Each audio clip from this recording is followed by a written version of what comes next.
আলাইকুম। শেফাস কুকে সবাইকে স্বাগতম। আশা করি সবাই ভালো আছেন। রমাদান মোবারক। পবিত্র মাহে রমজানের শুভেচ্ছা জানিয়ে শুরু করছি আজকের ভিডিও। আজ আমি আপনাদের সাথে শেয়ার করছি সাবুদানার ডেজার্ট রেসিপি। আর সারাদিন রোজার শেষে এক গ্লাস ঠান্ডা ঠান্ডা ডেজার্ট হলে মন্দ হয় না। তাহলে চলুন দেখে নেওয়া যাক পুরো প্রস্তুত প্রণালী। ডেজার্ট তৈরি করার জন্য প্রথমে দুধটাকে রেডি করব। তো সেজন্য আমি এখানে পানি দিয়ে দিয়েছি হাফ কেজি পরিমাণ। এখন পানির মধ্যে আমি দিয়ে দিচ্ছি হাফ কাপ গুঁড়া দুধ। আর যারা লিকুইড দুধটা ব্যবহার করবেন সেই ক্ষেত্রে 1 কেজি দুধ নিয়ে হাফ কেজি করে নেবেন।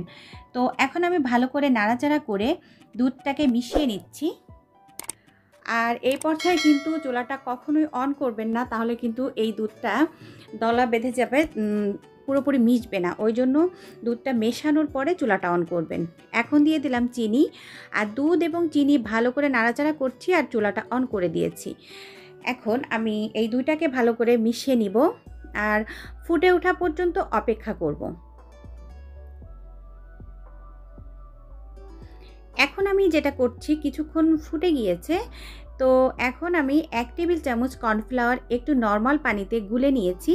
এই দুধটাকে একটু ঘন করে নিব সেজন্য। আর আপনারা কিন্তু চাইলে এখানে কাস্টার্ড পাউডার দিয়েও একটু ঘন করতে পারেন, সেই ক্ষেত্রে কিন্তু কাস্টার্ডের গন্ধটা আসবে।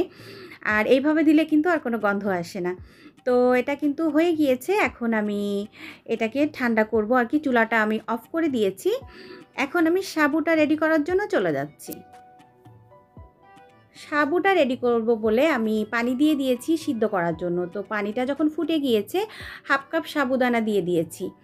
আর এটা যখন এমন পর্যায়ে চলে আসবে তখন কিন্তু নামিয়ে নেবেন। এটা হয়ে গিয়েছে। আমি ভিডিওটা ছোট করার জন্য এত কিছু দেখাইনি। তো এখন আমি এটাকে নামিয়ে নিচ্ছি।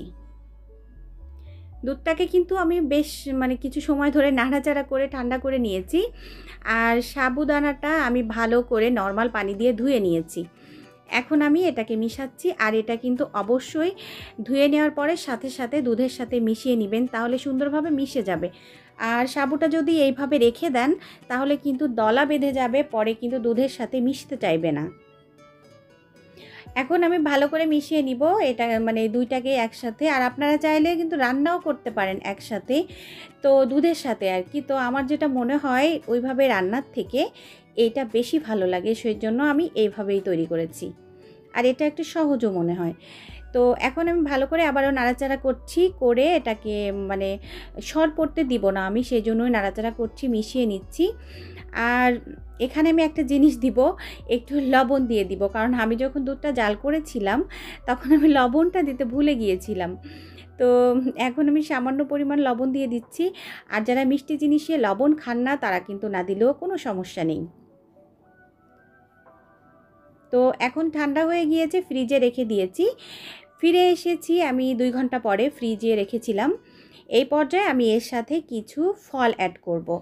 আর এখানে আমি আমার পছন্দ মতো ফল নিয়েছি, আর আপনারা আপনাদের পছন্দ অনুযায়ী ফল নেবেন। আমি এখানে আনার নিয়েছি কালো আঙুর, সবুজ আঙুর, তারপর নিয়েছি কলা, আর নিয়েছি 3 রকমের জেলো। আর আমি জেলোটা তৈরি করেছি পানি এবং আগার আগার পাউডার দিয়ে, আর ওর সাথে চিনি দিয়েছি, একটু লেবুর রস দিয়েছি। তো এখন ভালো করে মিশিয়ে নিচ্ছি। আরেকটা কথা, জেলোর রেসিপি কিন্তু আমার চ্যানেলে আগে থেকে দেওয়া আছে, সেই জন্য আমি কিন্তু আজ দেখাইনি। যদি কারো রিকোয়েস্ট থাকে আমাকে করতে পারেন, আমি এই জেলো রেসিপিটা আপনাদের জন্য আবারও শেয়ার করব। তো এখন আমি জেলোগুলো দিয়ে দিচ্ছি। জেলো দিয়ে আসলে আমি বেশি নাড়াচাড়া করব না, কারণ এটা হয়তো বা ভেঙেও যেতে পারে। আমি বেশি হার্ডই করি নাই, একটু সফট রেখেছি। তো এখন সব কিছু দিয়ে মিশিয়ে নিচ্ছি। মিশিয়ে এটাকে আমি সার্ভ করব। আর সারাদিন রোজা রাখার ফলে আমাদের শরীরে কিন্তু পানি শূন্যতা হয়। তো আমরা যদি ইফতারের পরে এরকম 1 গ্লাস ডেজার্ট খাই তাহলে কিন্তু শরীরের জন্য অনেক উপকারী। আর এর মধ্যে যেহেতু অনেক রকমের ফল আছে, এটা কিন্তু একেবারেই একটা হেলদি রেসিপি।